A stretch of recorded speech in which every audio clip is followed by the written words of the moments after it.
Et on commence cette matinée donc, par une première présentation donc, sur la compréhension de la physiopathologie des hyponatrémies.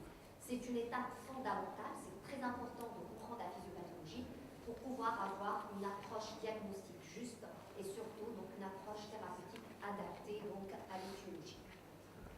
Alors je vais vous suivre un plan classique, donc on va avoir une introduction, donc après le bilan hydrique, le bilan sodé, et puis les limites du fonctionnement du rein, puisque toute hyponatrémie, donc le rein va jouer un rôle capital.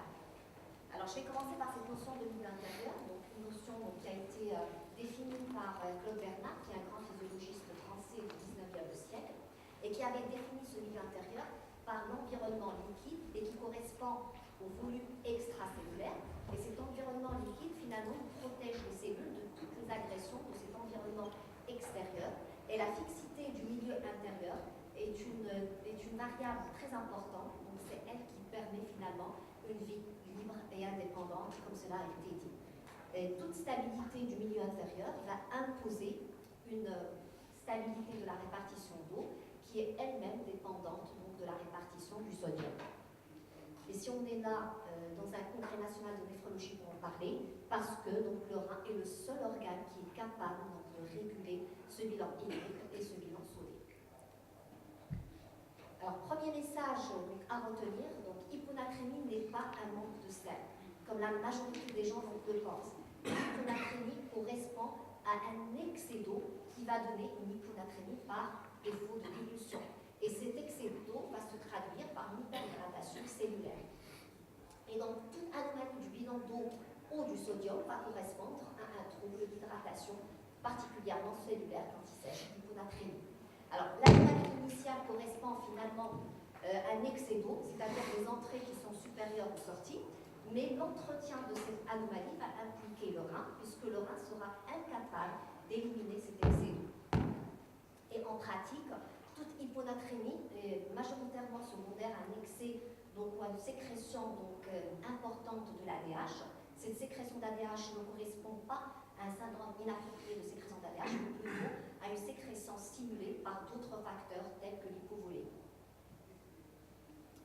Et donc, comme on l'a dit, donc, une étape fondamentale. Donc, on ne peut pas raisonner devant une hyponatrémie, on ne peut pas instaurer un traitement, on ne peut pas établir un diagnostic si on ne connaît pas le mécanisme physiopathologique. Et devant toute hyponatrémie, donc chaque fois qu'on a une hyponatrémie, on va se poser des questions. Et il faut se poser ces questions-là pour pouvoir avoir une bonne approche. La première question qu'on va se poser, quel est le mécanisme physiopathologique? Après, on va se poser la question, est-ce qu'il s'agit d'une vraie hyponatrémie? Je l'ai mis en second parce qu'il faut d'abord connaître la physiopathologie pour pouvoir éliminer donc, les fausses hyponatrémies. Et puis, donc, d'autres questions donc, viendront. Quelle est l'étiologie? Doit-on traiter? Comment traiter? Et quelles sont les précautions à prendre? Et pour les 4 dernières questions, donc, professeur Corée donc, et professeur Plehani nous donneront donc, les réponses donc, précises pour ces questions. Alors, en même temps, pour raisonner devant une hyponatrémie, nous avons besoin d'un minimum de données. Nous avons besoin d'un immunogramme sanguin, nous avons besoin d'un immunogramme urinaire à la fois sur échantillon, mais aussi des urines de 24 heures, d'un interrogatoire approfondi à la recherche de tous les antécédents et d'un examen clinique complet à la recherche justement de signes de surcharge et d'hyperhydratation. Alors cette boîte à outils qui est importante nous permet de calculer l'osmolarité plasmatique, nous permet aussi de calculer l'osmolarité urinaire. Vous allez voir, donc c'est un élément capital pour pouvoir donc, établir un diagnostic. Elle nous permet également donc, de calculer les apports journaliers en sodium et aussi donc, les apports journaliers en protéines. Il faut faire très attention donc, aux valeurs de conversion. En général, tout est calculé en millimol pour avoir l'osmolarité plasmatique et urinaire. Par exemple, l'urée, si on veut convertir l'urée du gramme par litre vers le millimol, donc il faut le multiplier par 16,6. Sauf qu'il faut faire attention déjà au dosage initial de l'urée, parfois c'est donné en grammes par décilitre. Vraiment, il faut faire très attention aux valeurs, aux unités initiales, donc avant de les convertir, sinon vous allez avoir donc, des valeurs qui sont un petit peu discordantes. Alors, première variable clé de ce raisonnement, c'est l'osmolarité plasmatique efficace, qui est une grande variable régulée donc, de l'organisme et qui va l'emporter sur toutes les autres variables biologiques. Alors, vous connaissez tous l'osmolarité plasmatique efficace. Alors, on peut l'exprimer soit en osmolarité ou en osmolarité, parce qu'on part du solvant de l'eau, dont la densité égale à 1. Et donc, que ce soit donc, en kilos par d'eau plasmatique ou en litres par eau plasmatique, c'est pareil. Donc, vous pouvez utiliser l'osmolarité ou l'osmolarité avec par kilo d'eau ou par litre d'eau plasmatique, il n'y a pas de souci. Et une osmole, comme on le sait, c'est une mole de particules qui sont de solidité qui sont dissoutes dans le solvant, c'est-à-dire dans l'eau.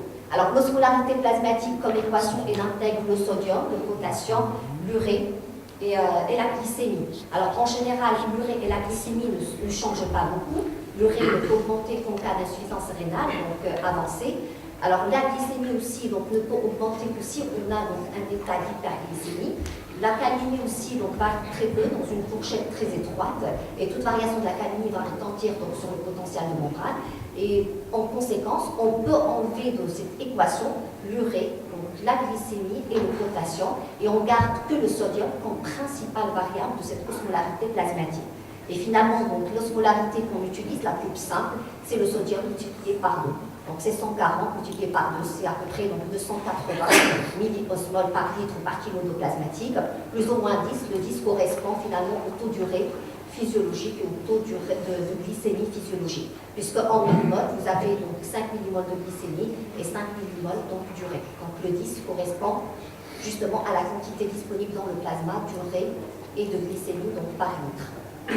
Alors il y a aussi la notion du taux osmolaire qui est importante. Alors quand on mesure directement l'osmolarité par un osmomètre, alors la différence entre l'osmolarité mesurée et l'osmolarité calculée donc sur la base donc, de sodium multiplié par 2, elle est normalement donc, inférieure à 10 milliosmoles, c'est-à-dire le 10 qui correspond au taux d'urée et de la glycémie. Ben, si vous avez une différence, c'est-à-dire un taux osmolaire qui est supérieur à 10, c'est-à-dire qu'on est en présence d'osmoles non dosées, donc ce sont les osmoles indosées, tels que le mannitol, le méthanol ou le lactate. Donc il faut faire attention quand on calcule le taux osmolaire, mais pour le calculer, il faut avoir une osmolarité donc mesurée. Si le taux osmotique est supérieur à 10, il faut évoquer donc la présence d'un osmole qui n'est pas donc dosé. Alors l'urée, c'est un osmole qui est actif, mais il est inefficace. Alors pourquoi il est inefficace? Parce que chaque fois que vous allez avoir une augmentation de l'urée en extracellulaire, c'est-à-dire au niveau donc, du plasma, dans le sang, alors l'urée, il tente de lui-même à passer dans les autres milieux. Parce que toutes les membranes biologiques sont perméables à l'urée. C'est une toute petite molécule, donc vous allez avoir un équilibre spontané donc, de l'urée et la concentration en extracellulaire va égaliser la concentration intracellulaire. Et en conséquence, l'osmolarité extracellulaire va être égale à l'osmolarité intracellulaire et on n'aura pas de mouvement d'eau. Il n'y aura pas de mouvement d'eau. Et c'est pour ça qu'on l'appelle osmole actif inefficace et il ne va pas engendrer donc, une différence de tonicité, il ne va pas engendrer donc, un déplacement de l'eau. Alors en revanche, le glucose et le sodium donc, sont dits des osmoles qui sont actifs et efficaces parce que chaque fois que vous allez avoir une augmentation donc, du glucose dans le milieu extracellulaire, elle va augmenter l'osmolarité extracellulaire, donc qui va dépasser l'osmolarité intracellulaire. On aura en conséquence une hypertonicité donc, à ce niveau-là, une hypertonicité, et si vous avez une hypertonicité, systématiquement vous avez un déplacement d'eau. L'eau va se déplacer du milieu où la concentration en osmole est moins élevée vers le milieu où la concentration des osmoles est plus élevée pour tendre à diluer ce milieu-là et à égaliser donc, les deux osmolarités donc, de part et d'autre de la membrane cellulaire. Alors, en revanche, la glycémie, donc le glucose, quand elle va s'élever au milieu extracellulaire, il ne peut s'élever en général que chez le diabétique, d'accord, et qui est en carence insulinique. Une fois que vous avez donc de l'insuline, l'insuline fait entrer systématiquement le glucose en milieu intracellulaire et tend à égaliser donc les deux milieux. En revanche, le sodium, la membrane cellulaire elle est imperméable donc, à l'état normal au sodium et donc toute modification donc, dans le milieu extracellulaire du sodium va engendrer donc, une différence de la tonicité entre les deux compartiments et donc un déplacement d'eau. Chaque fois que vous allez avoir une hyponatrémie, donc une osmolarité plasmatique qui va s'abaisser et donc vous allez avoir un mouvement d'eau du milieu extracellulaire vers le milieu intracellulaire. Et l'inverse, chaque fois que vous allez avoir une natrémie élevée, vous allez avoir une osmolarité élevée et l'eau va passer donc, du milieu intracellulaire vers le milieu extracellulaire. Alors juste un petit mot donc, sur la cellule cérébrale donc, qui va s'adapter. Donc si vous avez donc, une osmolarité plasmatique basse, c'est-à-dire une hyponatrémie, alors si le trouble s'installe au moins de 24 heures, on va dire jusqu'à 48 heures, ben, l'hyponatrémie qui va s'installer ici va engendrer une osmolarité plasmatique basse et donc une hypotonicité, ce qui va avoir comme conséquence un déplacement d'eau. Donc l'eau va passer du milieu extracellulaire vers le milieu intracellulaire, donnant une hyperhydratation donc cellulaire qui peut être très néfaste au niveau donc, cérébral et donner, donc, voilà, et donner des troubles de conscience. En revanche, quand l'osmolarité plasmatique s'installe progressivement, c'est-à-dire au-delà, on va dire, de 48 heures, ben vous avez donc la cellule qui va s'adapter. Comment elle va faire pour s'adapter? Donc, elle doit lutter contre l'hyponatrémie ici, c'est-à-dire contre l'hypoosmolarité. Et pour lutter contre ce phénomène, donc, elle va essayer en premier de faire sortir des osmoles, des osmoles physiologiques, tels que le sodium et le potassium. Donc, le potassium va sortir librement parce que la membrane cellulaire est perméable au sodium. Et donc le sodium aussi, le potassium, pardon, et le sodium va pouvoir sortir, donc via la pompe Na+, puisque vous avez en permanence une expulsion des ions Na+, à l'extérieur de la cellule. Alors, après, donc, la cellule encore va développer un deuxième mécanisme d'adaptation qui est donc la libération donc, dans l'extérieur des osmolites. Ce sont des osmoles organiques qui vont être fabriquées à l'intérieur de la cellule, tels que le glutamate, donc la taurine, donc les acides aminés. Et donc c'est le principe aussi donc, du syndrome de déséquilibre urémique. Voilà, donc on respecte tous, quand on initie les premières séances de dialyse, chaque patient donc, qui présente des taux d'urée qui sont très élevés. Alors, après donc, cette boîte d'outils, il faut savoir aussi donc, interpréter un immunogramme urinaire. Alors, un immunogramme urinaire, d'abord, on a besoin d'une créatinine urinaire sur des urines de 24 heures, pas sur un échantillon. Parce que la créatinurie donc, sur des urines de 24 heures nous permet tout simplement donc, de vérifier est-ce que la collecte des urines de 24 heures est correcte ou n'est pas correcte. Alors si on veut vérifier est-ce que la collecte des urines correspond effectivement aux urines de 24 heures, il faut avoir 150 à 200 micromoles par kilo chez l'homme de créatinurie, et chez la femme un peu moins parce qu'elle a moins de masse musculaire, c'est 100 à 150 micromoles par kilo jour. Cela correspond à peu près 15 à 20 mg par kilo jour de créatinurie chez l'homme, et 10 à 15 mg par kilo par jour de créatinurie chez la femme. Alors, les urines de 24 heures nous permettent aussi d'évaluer les apports en sodium, c'est très important, et donc la quantité de sodium présente dans les urines, donc on va la diviser par 17 pour qu'elle vous donne l'apport journalier en grammes, parce qu'on évalue plus en grammes qu'en millimoles. Si vous avez par exemple 170 millimoles alors, de natrimurèse, vous la divisez par 17 et vous allez avoir une consommation de 17 grammes par jour, ce qui est énorme pour une consommation physiologique normale. Alors, vous allez aussi évaluer des apports de protéines animales, c'est très important. Donc, vous avez en général le taux d'urée dans les urines exprimé en millimoles par litre.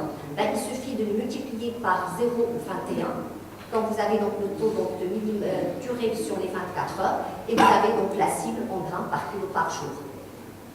Alors l'osmolarité urinaire aussi, c'est la même formule que l'osmolarité plasmatique, sauf que les valeurs sont complètement différentes de l'osmolarité plasmatique. Pourquoi? Parce qu'on a une grande consommation d'urée qui provient des protéines animales, on a une grande consommation aussi de sucre, mais surtout de sodium, et la valeur, elle varie en général entre 600 et 800 millosmoles par litre, et cette valeur correspond tout simplement à ce que nous mangeons tous les jours. Si vous mangez très salé, vous allez avoir une osmolarité urinaire très élevée. Si vous mangez moins salé, vous allez avoir une osmolarité urinaire de conséquence un peu moins élevée. Alors, quel est le bilan hydrique maintenant? Alors, le bilan hydrique, il faut savoir qu'en contrôlant la sensation de soif, l'excrétion urinaire d'eau libre, l'organisme va ajuster le score hydrique de manière à assurer la stabilité de l'hydratation cellulaire. Alors, un trouble d'hydratation cellulaire est un trouble du bilan hydrique. Et inversement, il ne correspond pas à un trouble du bilan sodé. Donc, tout trouble de l'hydratation cellulaire correspond à un trouble d'hydratation du bilan hydrique. Et inversement. Alors, le bilan hydrique, ça vous le savez tous, ce sont des notions de base, mais qu'il faut vraiment chaque fois il faut les rappeler. La composition de l'eau, donc elle va varier selon le sexe, selon l'âge. En général, c'est 75% chez les nourrissants, mais voilà, chez les adultes, c'est 50% du poids corporel chez la femme et 60% du poids corporel donc chez l'homme. Voilà. Chez quelqu'un, donc chez un jeune homme de 70 kg, ben, son corps contient 42 litres d'eau. Ces 42 litres d'eau sont répartis comme suit. Donc vous avez donc la majeure partie qui est contenue dans les cellules, c'est 28 litres. Et l'autre partie, donc les 20% et le 1/3 restant, est contenu en milieu extracellulaire. Et sur le 1/3 donc restant contenu dans le milieu extracellulaire, vous avez le 1/4 au niveau plasmatique et les 3/4 au niveau interstitiel, ce qui vous donne 14 litres dans le milieu intérieur qui est le milieu extracellulaire, 3,5 dans le plasma et 10,5 dans le liquide dans l'espace interstitiel. Alors, on va rappeler quand même la réabsorption d'eau, c'est quelque chose de très important. Alors, vous avez donc les 180 litres par jour qui sont filtrés, avec une osmolarité au départ au niveau du tube proximal à 280 osmoles par litre, qui est très proche de celle du plasma. Et vous allez avoir une réabsorption qui est obligatoire au niveau du premier segment du tube rénal, donc le tube proximal, et qui se fait donc grâce à la présence des petits canaux perméables à l'eau, ce sont les aquaporines type 1. Après, donc, vous avez la branche mince descendante de l'anse de 1 m qui va réabsorber aussi une grande quantité, donc bon, c'est 25%. Là aussi, c'est une réabsorption obligatoire, on ne peut pas la modifier, on ne peut pas la réguler, qui se fait grâce à la présence, donc toujours du même type, donc des canaux à eau, ce sont les aquaporines 1. Après, donc, au niveau de la branche ascendante de l'anse de 1 m au niveau du tube distal, il n'y a pas de réabsorption d'eau. Et la réabsorption d'eau aura lieu au niveau donc, du canal collecteur. Et c'est la partie qui nous intéresse parce que c'est la partie d'eau qui sera régulée et ajustée en fonction donc, du bilan et en fonction des besoins de l'organisme. Elle va se faire sous l'action de l'ADH en présence d'autres types d'aquaporines, les 2, 3 et 4. Alors, finalement, à partir de 180 litres, on va se retrouver avec une durée adaptée donc, au bilan et qui peut varier de 0,5 litres jusqu'à 10 litres par jour, avec des capacités de distribution et de concentration des urines par le rein qui sont incroyables. Donc, les reins peuvent diluer et descendre jusqu'aux 60 millimosmoles par litre, donc, alors qu'on part de 180 donc, au niveau plasmatique, jusqu'à 1200 millimosmoles par litre. Alors, tout cela grâce à l'ADH. Alors, l'ADH, là aussi, donc, vous connaissez tous, donc, elle peut porter de nom. L'ADH, c'est l'hormone antidiurétique quand on fait référence à l'action au niveau rénal, grâce au récepteur V2, comme on peut l'appeler l'arginine vasopressine, donc pour faire référence à son action vasopressive très puissante en se liant sur les récepteurs V1 au niveau vasculaire. La valeur plasmatique, elle est très faible, elle est de l'ordre de 0,3 picogrammes par millilitre. Et l'ADH va agir donc, en se fixant sur les cellules principales du canal collecteur. Elle va arriver donc, par les capillaires sanguins, donc elle est sécrétée au niveau hypothalamique, stockée au niveau de l'hypophyse, de la post-hypophyse. Elle va arriver donc, au niveau du rein via les capillaires péritubulaires. Donc, elle va traverser les capillaires, donc l'interstitien. Elle va se retrouver sur la membrane vasolatérale des cellules principales du canal collecteur. Elle va se lier sur son récepteur V2 couplé à la protéine G et dans l'effecteur et l'ADN cyclable. Et après une cascade d'activation de phosphorylation donc des protéines, on va avoir une mobilisation des vésicules qui sont normalement présentes ici. Donc, la cellule principale contient des vésicules qui sont très riches en aquaporine. Ce sont ces canaux qui vont permettre le passage donc, de l'eau. Et l'ADH, elle va permettre tout simplement donc, de mobiliser donc, ces vésicules contenues dans le cytoplasme vers la membrane apicale et entraîner un adressage de ces aquaporines, c'est-à-dire qu'elle va les mettre à l'eau afin de pouvoir réabsorber donc, l'eau qui se trouve à ce niveau-là dans la lumière tubulaire. Alors, qu'est-ce qui permet donc de stimuler cet ADH? Puisqu'on avait dit que les hyponatrémies résultent dans 90% d'une stimulation de l'ADH. Vous avez donc toute stimulation provenant de variations d'osmolarité plasmatique, mais surtout la baisse importante de la volémie et de la pression artérielle. Et quand on voit ici, donc chaque fois que vous allez avoir une baisse de la volémie, donc moins de 30%, vous allez avoir donc, une augmentation de l'osmolarité donc, en conséquence et une augmentation aussi de la sécrétion de l'ADH. La sécrétion de l'ADH, donc suite à un stimulus volémique, est très importante. Elle va atteindre 50 picogrammes par millilitre, alors qu'à l'état physiologique, elle est de 0,3 picogrammes par millilitre. En même temps, donc, chaque fois que vous allez avoir une augmentation de l'osmolarité, donc on va avoir une sécrétion de l'ADH pour qu'elle puisse réabsorber l'eau au niveau du canal collecteur et diluer, donc baisser l'osmolarité plasmatique. Et chaque fois qu'on a une augmentation de 1 milliosmol de l'osmolarité plasmatique, cela correspond à une augmentation de 0,5 picogrammes par millilitre d'ADH qui va atteindre des chiffres de 20 picogrammes, beaucoup moins importants que lorsqu'elle est stimulée donc, par l'hypovolémie ou par une baisse de la pression artérielle. Il y a d'autres facteurs qui vont stimuler l'ADH, vous le savez, donc c'est principalement les nausées et les douleurs. Et vous avez un grand facteur inhibiteur de la sécrétion d'ADH qui est l'alcool.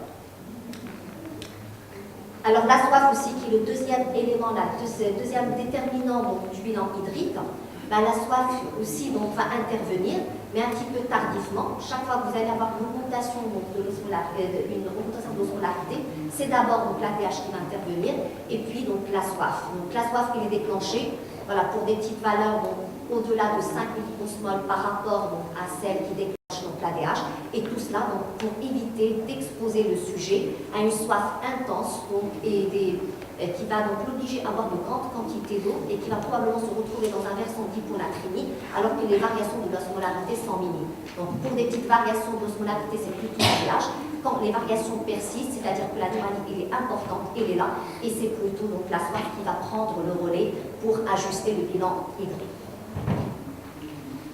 Alors, qu'en est-il du bilan sodé? Alors, le bilan sodé, c'est en revanche, alors si c'est la soif et l'excrétion urinaire d'eau libre qui vont ajuster le bilan hydrique, ce qui va ajuster donc le bilan sodé, c'est l'excrétion urinaire de sodium.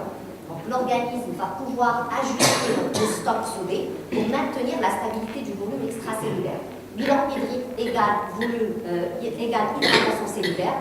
Alors, bilan sodé égale plutôt hydratation extracellulaire. Alors, l'organisme ne peut pas réguler directement le volume extracellulaire parce qu'il n'y a pas de récepteur à ce niveau-là, mais il va réguler en revanche la volumétrie efficace qui en général varie dans le même sens que le volume extracellulaire. Et donc, un trouble d'hydratation extracellulaire est un trouble du bilan sodé et inversement. Alors, qu'en est-il de la réabsorption rénale du sodium? Donc là aussi, donc, la charge filtrée elle est très importante. C'est 25 000 millimoles de sodium qui va filtrer tous les jours, correspondant à 600 grammes par jour. Il faut savoir qu'une petite cuillère à café de sel correspond à 6 grammes. Donc là, ça va être 60 cuillères à café donc, de sel donc, qui vont filtrer tous les jours. La majeure partie de la réabsorption, c'est au niveau donc, du proximal, c'est obligatoire. Alors après, donc, il n'y a pas... après, on a encore une réabsorption qui est obligatoire qui se situe au niveau de la branche large de l'anse de Rinley. Après, une réabsorption encore qui continue au niveau du tube distal. Et la partie qu'on va réguler, qui est régulée donc physiologiquement, c'est la partie du sodium réabsorbée au niveau du canal collecteur et qui se fait sous l'action de l'aldostérone. Et depuis les 25 millimoles par jour, nous allons excréter une faible quantité qui est inférieure à 1% de la charge filtrée, qui correspond à peu près à 100 millimoles par jour, et les 100 millimoles correspondent tout simplement donc, à l'apport journalier, donc notre consommation journalière en sel, qui en général de 6 grammes. Si vous consommez plus, vous allez donc excréter plus de sodium. Alors, et quand on voit les différents transporteurs à ce niveau-là, c'est quand même important de les rappeler. Alors, au niveau du tube proximal, donc, le sodium donc, va être réabsorbé grâce à un petit échangeur de Na plus H+, qui va servir et qui a un rôle important, qui va servir pour réabsorber donc, les bicarbonates. C'est une réabsorption obligatoire qu'on ne peut pas modifier sur le plan physiologique, mais qu'on peut modifier donc, les inhibiteurs de l'anhydrase carbonique qu'on donnait auparavant donc, pour les glaucomes, donc, au niveau des glaucomes au niveau oculaire, alors peuvent inhiber ce petit transporteur. Et ce transporteur aussi peut être le siège d'un dysfonctionnement quand vous avez un syndrome de Fanconi. Alors, concernant donc, la branche large de l'anse de Rinley, qui possède un transporteur particulier qui va transporter à la fois le sodium, le chlore et le potassium, alors qui absorbe jusqu'à 25%, qui n'est pas régulé sur le plan physiologique, mais sur lequel on peut agir. Et les inhibiteurs de l'anse, tout simplement, ils vont avoir un effet diurétique natriurétique en bloquant ce transporteur. Ce transporteur aussi peut être le siège d'une anomalie génétique et correspond au syndrome de Bartter, que nous connaissons tous. Alors après, donc, vous avez le tube distal. Le tube distal, là aussi, vous avez un autre transporteur, un troisième type de transporteur qui est spécifique à ce segment tubulaire. C'est le transporteur Na plus chlore, qui va réabsorber 5 à 10% donc, du sodium filtré et qui peut être inhibé donc, pharmacologiquement par les inhibiteurs, donc par les diurétiques thiazidiques, et aussi qui peut être le siège d'anomalies génétiques qu'on retrouve dans le syndrome de Gitelman. Alors vous avez, donc, après on arrive au canal collecteur qui est la partie la plus importante, la partie régulée qui va ajuster l'excrétion urinaire de sodium en fonction des apports. Et là vous avez un transporteur, un nouveau transporteur qui est spécifique diurétique à cette partie donc, le tubule rénal, c'est l'ENAC, c'est le canal épithélial sodique, et qui est sous la dépendance de l'aldostérone. Chaque fois que vous allez avoir une sécrétion d'aldostérone, vous allez réabsorber donc, beaucoup de sodium, et la réabsorption de sodium va engendrer une réabsorption de l'eau paragraduelle de sodique, et vous allez vous retrouver avec une rétention hydrosodée qui est classiquement observée dans les hyperaldostéronismes primaires ou secondaires. Chaque fois que vous allez avoir une sécrétion d'aldostérone, vous allez réabsorber de l'eau, vous allez réabsorber du sodium, vous allez avoir une hypertension artérielle secondaire à la surcharge hydrosodée, et en conséquence, c'est ce qu'on voit dans les hyperaldostéronismes primaires ou secondaires. Alors ce canal aussi, on peut l'inhiber par des diurétiques, pharmacologiquement par des diurétiques qui vont inhiber, donc ce canal, ce sont les diurétiques épargneurs de potassium. Et il peut aussi être le siège d'une activation d'une mutation activatrice génétique et donner le syndrome de Leiden. Alors chaque fois que vous allez activer ce canal, vous allez avoir une sécrétion parallèle de potassium. C'est pour cela que dans les hyperaldos, donc primaires ou secondaires, vous allez avoir une réabsorption de sodium et une sécrétion urinaire de potassium. Et le tableau typique, c'est une hypocalémie. L'hypernatrémie n'apparaît pas. On ne retrouve jamais d'hypernatrémie biologiquement chez les patients avec un hyperaldo ni primaire ni secondaire. En revanche, l'hypocalémie, elle est là. L'hypernatrémie n'apparaît pas parce qu'il y a un phénomène d'échappement qui va être mis en jeu rapidement. Chaque fois que vous allez avoir cette rétention hydrosodée, vous allez avoir un peu de surcharge, une dilatation des oreillettes cardiaques, et les oreillettes cardiaques vont sécréter donc, le facteur atrial natriurétique ou le peptide atrial natriurétique qui lui va contrebalancer l'effet de cette aldostérone, mais il va la contrebalancer juste pour éviter l'apparition d'une hypernatrémie. Mais la surcharge va persister et l'hypocalémie aussi va persister. Et c'est pour ça qu'on demande l'hypocalémie, entre parenthèses, dans le bilan initial devant tout patient hypertendu.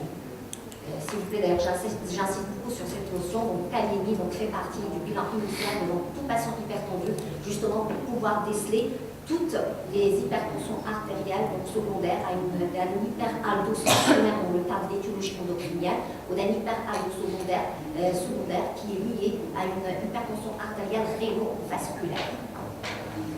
Alors l'aldostérone, c'est une hormone minéralocorticoïde qui est sécrétée par la surrénale. Là aussi, elle va arriver par les capillaires péritubulaires, va traverser l'interstitium, va traverser la cellule principale du canal collecteur facilement sans récepteur, parce que c'est une hormone minéralocorticoïde et qui va traverser facilement la membrane cellulaire. À l'intérieur, elle va se lier à son récepteur qui est cytoplasmique, et l'ensemble de l'hormone et du récepteur vont migrer vers le noyau, et elle va engendrer un effet transcriptionnel, c'est-à-dire qu'elle va augmenter le nombre des canaux épithéliaux sodiques. Donc, chaque fois que vous avez de l'aldostérone, ces canaux augmentent en nombre et vous allez avoir plus de canaux au niveau de la membrane apicale et plus de réabsorption de sodium, et plus de réabsorption d'eau et plus de sécrétion urinaire de potassium. Alors, quelles sont les limites de fonctionnement du rein? Alors, si les hyponatrémies correspondent à un excès d'eau, alors normalement les reins devront être capables d'éliminer l'excès d'eau et de corriger cette hyponatrémie. Alors, sauf que les reins, ils ne sont pas faits pour éliminer de l'eau pure. Alors, le rein ne peut pas éliminer de l'eau pure, il ne peut éliminer que de l'eau avec des osmoles. Et là aussi, et même s'il y a des osmoles, il faut qu'il y ait une concentration minimale d'osmoles dans les urines. Cette concentration minimale d'osmoles dans les urines, c'est les 60 milliosmoles par litre, et ce sont les 60 qui définissent les capacités maximales de dilution des urines. Le rein ne peut pas descendre au-dessous de 60 milliosmoles.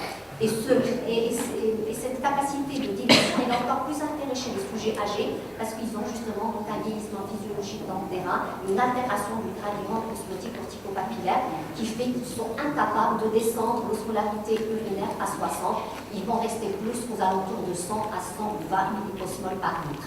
Et donc l'hyponatrémie va apparaître quand vous n'aurez pas assez d'osmoles pour excréter l'excès que vous avez d'eau. Et c'est ce qu'on voit dans les polydipsies. Alors, quelqu'un qui va boire beaucoup d'eau, alors si vous avez des apports alimentaires de 600 milliosmoles par jour, c'est pour ça qu'on va revenir à l'hémogramme urinaire, donc des urines de 24 heures, ils servent pour calculer l'osmolarité urinaire, c'est très important à calculer. Si vous avez donc une l'osmolarité urinaire donc à 600 milliliters, si vous avez consommé 2 litres d'eau, ben vous allez éliminer facilement les 2 litres d'eau parce que ça vous donne une osmolarité urinaire à 300 milliliters par litre. D'accord? Vous allez éliminer. Alors en revanche, si avec les mêmes apports alimentaires de 600 milliliters, c'est-à-dire qu'on va retrouver dans les urines, vous buvez 10 litres par jour, vous allez pouvoir les éliminer, mais difficilement, parce que vous avez atteint les capacités maximales de dilution des urines. C'est-à-dire les 10 litres d'eau vont être éliminés avec 60 milliosmoles par litre.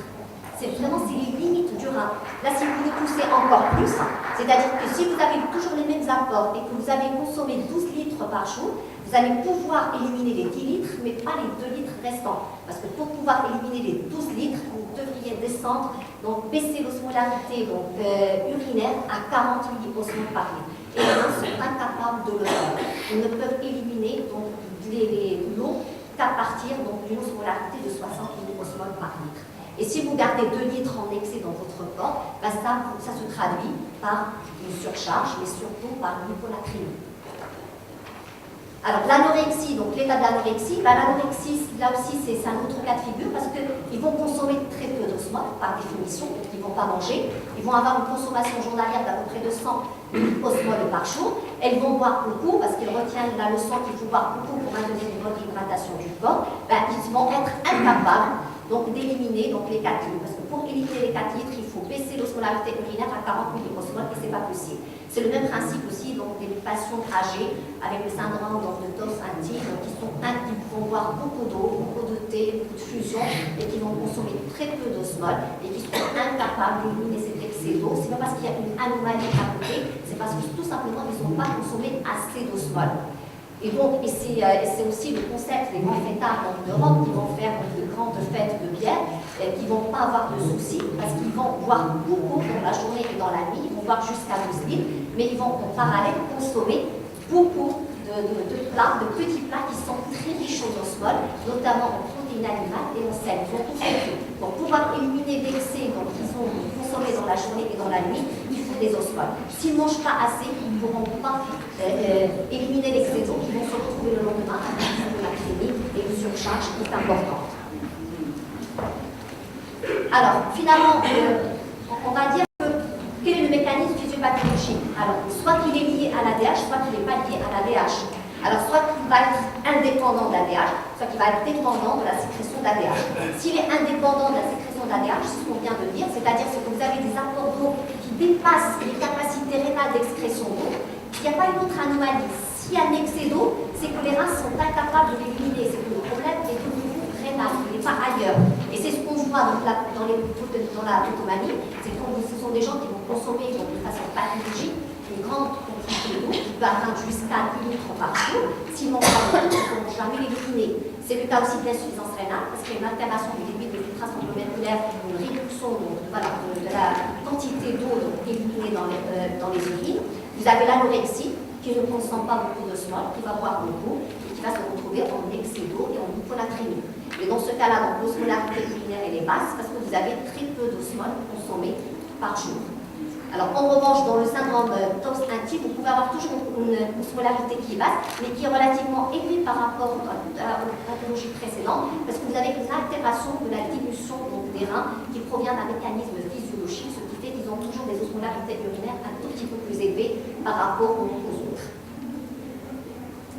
Alors, dépendant de l'ADH, ça veut dire que vous avez sécrété de l'ADH qui a réabsorbé l'eau, et s'il y a une réabsorption de l'eau au niveau rénal, c'est que vous allez concentrer les urines. Donc vous allez vous retrouver avec une osmolarité urinaire qui est trop élevée. Alors si elle est trop élevée, c'est une réponse rénale qui est inadaptée, parce que le rein, normalement, devant une hyponatrémie, devrait éliminer un maximum de l'eau. Là, c'est une osmolarité qui est très élevée, ça veut dire que les urines sont concentrées au lieu qu'elles soient diluées. Ce sont toutes les stimulations d'ADH, principalement non osmotiques, c'est-à-dire toute baisse de la volémie, donc efficace, toute baisse de la pression artérielle, et ce sont des situations très fréquentes, puisqu'on va aller voir dans toutes les hypovolémies vraies, ou dans toutes les hypovolémies relatives, syndrome néphrotique, insuffisance cardiaque, mais aussi dans cirrhose décompensée.